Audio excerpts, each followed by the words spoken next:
Good afternoon children. कैसे हैं आप सब? आज हम शुरू कर रहे हैं 10th class trigonometry chapter 8। It is introduction to trigonometry. Trigonometry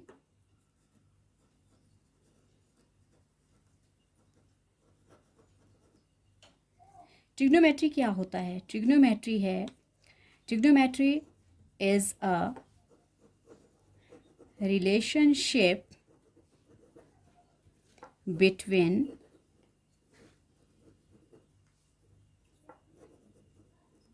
the sides and angles of a right angled triangle.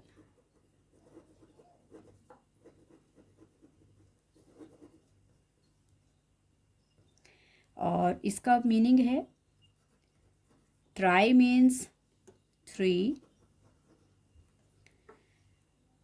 Gone means sides, and metrion means measure. So that means trigonometry is the measurement of 3 sides of right angle triangle. और trigonometry सिर्फ right angle triangle में ही use होता है। Maximum बच्चों को लगता है trigonometry बहुत डिफ़िकल्ट है, बहुत ज़्यादा कॉम्प्लिकेटेड है, लेकिन ऐसा कुछ नहीं है। आप इसको बड़े आसानी से कर सकते हो। इजीली इसको समझना है और आसानी से हो जाएगा। इसमें कुछ एक ट्रिग्नोमेट्रिक रेशियोज़ यूज़ किए जाते हैं, जिसके अकॉर्डिंग हम ट्राइंगल के जितने भी एंगल्स हैं उनकी वैल्यू, उनके रेशियोज़ फाइंड आउट करते हैं। ट्रिग्नोमेट्री में जो हमारे पास ट्रिग्नोमेट्रिक रेशियो निकालने के लिए एक मेथड है, मेथड समझ लो या इसको एक मंत्र समझ लो, वो है हमारे पास पंडित बद्री प्रसाद हर हर बोले। इसे जब हम ऊपर से नीचे की तरफ डाउनवर्ड्स को रीड करते हैं तो फर्स्ट रेशियो हमारा बनता है sine theta, that is P/H, and next is cos theta B/H, and next tan theta P/B। और वैसे ही जब हम इसको नीचे से ऊपर की तरफ को अपवर्ड साइड को रीड करते हैं तो साइन थीटा का ऑपोजिट हो जाता है कॉसिकेंट, कॉस का है सिकेंट और टेन का है कॉट थीटा। अगर हम इसको लिखें तो कैसे लिखेंगे? Sine theta equals to P/H, cos theta equals to B/H, tan theta equals to P/B। अब जब हम इनको उल्टा करके पढ़ेंगे तो साइन का ऑपोजिट हमारे पास होगा cosecant, that will be H/P। Next is cos का ऑपोजिट सिकेंट, H/B, और टेन का ऑपोजिट हो जाएगा कॉट थीटा, वो हो जाएगा हमारे पास B/P। ये सारे रेशियोज राइट एंगल ट्राइंगल में ही यूज़ होते हैं। जैसे मैं आपके लिए एक राइट एंगल ट्राइंगल बना रही हूँ।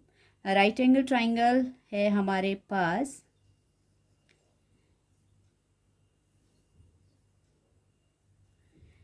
वैसे यहाँ मैंने बनाया भी है ऊपर। यहाँ देखो जो हमारा राइट एंगल ट्राइंगल होता है, वैसे ये तो आप सब जानते ही होंगे। इसमें longest side of right angle triangle is hypotenuse and the side on the right angle triangle is base, and और दूसरी साइड इसके ऑपोजिट में आता है परपेंडिकुलर। तो दैट मीन्स इसी वे में मैं दूसरा भी ट्राइंगल बना रही हूँ आपके लिए। सपोज मैंने ए बी मैं ले रही हूँ 4 सेंटीमीटर और BC की वैल्यू मैं ले रही हूँ 3 सेंटीमीटर और हाइपोटेन्यूज है हमारे पास 5 सेंटीमीटर। अब इस ट्राइंगल के बेस पे हमें फाइंड आउट करना है, सपोज हमारे पास है थीटा साइन सी, हमें सी के अकॉर्डिंग सारे रेशियोज फाइंड आउट करने हैं। सो सबसे पहले अगर हम निकालना चाहते हैं साइन सी, साइन सी कैसे निकलेगा? साइन सी सबसे पहले तो आप देखोगे साइन होता क्या है, उसका हमारा जो पंडित बद्री प्रसाद वाला फॉर्मूला है उसमें क्या होता है, P अपॉन एच। तो अब हम देखेंगे हमें निकालना है सी। सो जो आपके पास थीटा है उसके अकॉर्डिंग जो आपकी साइड है वो उसके लिए हो जाएगा बेस, ये इसका बेस हो जाएगा, और जो अपोजिट साइड आएगी ऊपर की तरफ को वो बन जाएगा इसका परपेंडिकुलर P। इनको हम शॉर्ट में जैसे बेस को B लिखते हैं, हाइपोटेन्यूज को कैपिटल H लिखते हैं, परपेंडिकुलर को P लिखते हैं।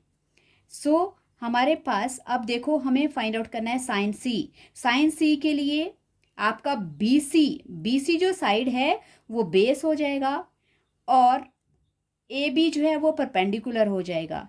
सो ये ध्यान रखना जब ये रोटेशन होती है इन दो एंगल के लिए तो हमारे पास हाइपोटेन्यूज चेंज नहीं होता है, सिर्फ बेस और परपेंडिकुलर ही चेंज होते हैं। तो इसके लिए हमारे पास बेस हो गया 3, परपेंडिकुलर हो गया 4, तो वैल्यू हो जाएगी 4 एंड हाइपोटेन्यूज हमारे पास क्या है, hypotenuse is 5, sine C is 4 upon 5। Next cos C, theta हमारे पास सी है इसलिए कॉस सी, कॉस होता है B upon H, then C के लिए B है हमारा 3, H है 5। Next is tan theta, tan theta हमारे पास होता है P अपॉन B। तो इसके लिए परपेंडिकुलर हमारे पास क्या है 4 और बेस है इसका 3। Next is cosecant, cosecant theta हमारे पास अब क्या हो जाएगा, कॉसिकेंट क्या होता है, साइन का ऑपोजिट होता है, तो ये उल्टा हो जाएगा इसका, ये हो जाएगा H अपॉन P। तो हाइपोटेन्यूज हमारे पास है 5 and perpendicular is according to C के according perpendicular is 4 and secant किसका ऑपोजिट है, C का, तो कॉस सी का अपोजिट हो जाएगा H अपॉन B, और C के लिए हमारे पास H तो हाइपोटेन्यूज तो 5 है और B है उसका 3। And next is cot will be opposite of 10, B upon P, then base is 3 and perpendicular is 4। तो इस तरह से हम इनकी सबकी वैल्यूज़ निकालते हैं। अगर आपके पास थीटा आपके पास A पे बन रहा है, A आपको फाइंड आउट करना है, तो उसके लिए बेस आपका हो जाएगा AB और परपेंडिकुलर हो जाएगा BC। सो ये हमारी थोड़ा सा इसकी ट्रिग्नोमेट्रिक रेशियोज़ का इंट्रोडक्शन था। अब हम इसके बाद क्वेश्चंस करेंगे। क्वेश्चंस में आपको सारा क्लियर हो जाएगा कि किस वे में हमने ये फाइंड आउट करनी है वैल्यूज़ एंगल्स की और कैसे ट्रिग्नोमेट्रिक रेशियो को सॉल्व करना है। ट्रिग्नोमेट्री कोई बहुत डिफ़िकल्ट चीज़ नहीं है, इसको बहुत डिफ़िकल्ट नहीं समझना है, इसको आसानी से समझकर इसके रेशियो को समझकर और जैसे जैसे ट्राइंगल की जो वैल्यू बोली है ट्राइंगल में एंगल्स फाइंड आउट करने की, उसके अकॉर्डिंग वैल्यू बनाकर इसको इजीली सॉल्व करना है। Thank you for watching my, जो भी मैंने करवाया आपको ये आपको समझ आया होगा आई होप। और अगर आपको ये समझ आया है तो प्लीज़ मेरे लाइक करो और शेयर करो वीडियो को और कमेंट करो और सब्सक्राइब भी ज़रूर करना। Thank you.